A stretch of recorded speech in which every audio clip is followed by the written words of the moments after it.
नमस्कार विद्यार्थ्यांनो, मी सपना टीचर तुम्हा सगळ्यांचं स्वागत करते। तर आज आपण 10th स्टँडर्ड इंग्लिशचा जो पहिला टॉपिक आहे लेट्स रेट्रोस्पेक्ट। रेट्रोस्पेक्ट म्हणजे या शब्दाचा अर्थ असा होतो की आपण आता उजळणी करूयात।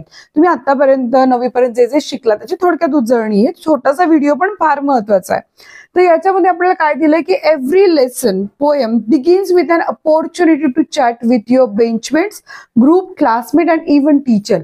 म्हणजे यातील प्रत्येक धडा किंवा कविता तुम्हाला एक संधी निर्माण करून देते की तुम्ही तुमच्या वर्गातील मित्रासोबत, तुमच्या गटासोबत किंवा शिक्षकांसोबत, वर्गातील मुलांसोबत तुम्ही गप्पा मारू शकता। The only rule is chat with in English. म्हणजे फक्त नियम असा आहे की तुम्ही इंग्लिश मधनच बोलायचं आहे। No one can stop you from chatting about the topic given. आणि कोणी तुम्हाला इथे अडवू शकत नाही। The only rule is chat with in English. फक्त इंग्रजीमध्ये बोलायचं, जसं तोडकं मोडकं चांगलं जे काही बोलता येईल ते बोलायचे। It will improve your speaking, oral skills and boost your confidence in spoken English. आपल्या सगळ्यांनाच इंग्लिश हा विषयच यासाठी दिलाय की तुमचं रायटिंग स्किल इम्प्रूव्ह व्हायला पाहिजे, प्लस तुमचं स्पीकिंग स्किल, तुमचं बोलण्याचं स्किल विकसित व्हायला पाहिजे। आणि त्यासाठी ही महत्वाची ऍक्टिव्हिटी आहे।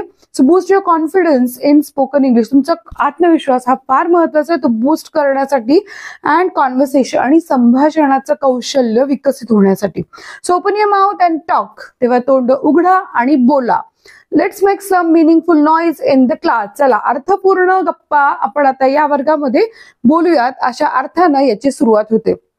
तर इथे तुम्हाला from the word grid below pick out words related to language study. आता इथे तुम्हाला कोड दिले बरं का।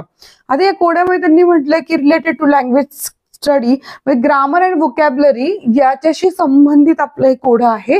Right them against each of the clues. आता इथे क्लू दिलेला आहे, तर तुम्हाला यातनं शोधायचंय तर क्लूज काय आहेत बघा। सो पहिला आपला क्लू आहे I refer to only one noun dash dash in number. I refer to only one noun, तर याला म्हणणार सिंग्युलर। मी एकच नाउन जेव्हा असतं तेव्हा त्याला आपण काय म्हणतो, सिंग्युलर असं म्हणतो। तर हे आहे सिंग्युलर। सेकंड आहे क्वालिटी आहे नाउन, म्हणजे नामाबद्दल वैशिष्ट्य सांगणारा शब्द असेल तर त्याला म्हणतात ऍडजेक्टिव्ह। पुढे सी आहे I say more about an action. मी क्रियेविषयी जास्त बोलतो, क्रियेविषयी जास्त बोलणाऱ्याला ऍडवर्ब म्हणतात। I am a naming word, आणि माझं काय आहे की मी नाम आहे, म्हणजे मला शब्द हा माझं नाव घेण्यासाठी दिला जातो, त्याला म्हणतात noun. I can replace naming words, आणि मी नामाला बदलून येऊ शकतो, तो कोण आहे, pronoun. F I accompany nouns, pronouns and show their relationship to another word.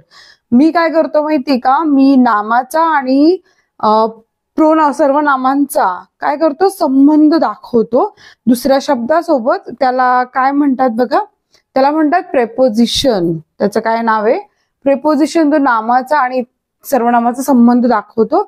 G I am a sentence with subordinate clause. मी कोण आहे, सेंटेन्स आहे विथ सबऑर्डिनेट क्लॉज, त्याला म्हणणार कॉम्प्लेक्स। आणि I am an action or being, त्याला म्हणणार verb.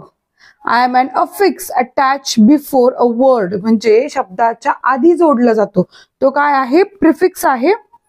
आणि इथे I sound the same but differ in spelling and meaning, म्हणजे मी एकदम सारखा आवाज करतो पण माझं स्पेलिंग मात्र डिफरंट आहे, तर हे आहे homophone.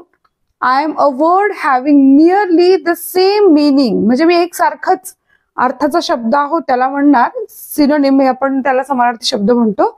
I come before nouns two point out, त्याला म्हणणार डेफिनेट इनडेफिनेट, त्याला म्हणणार आर्टिकल।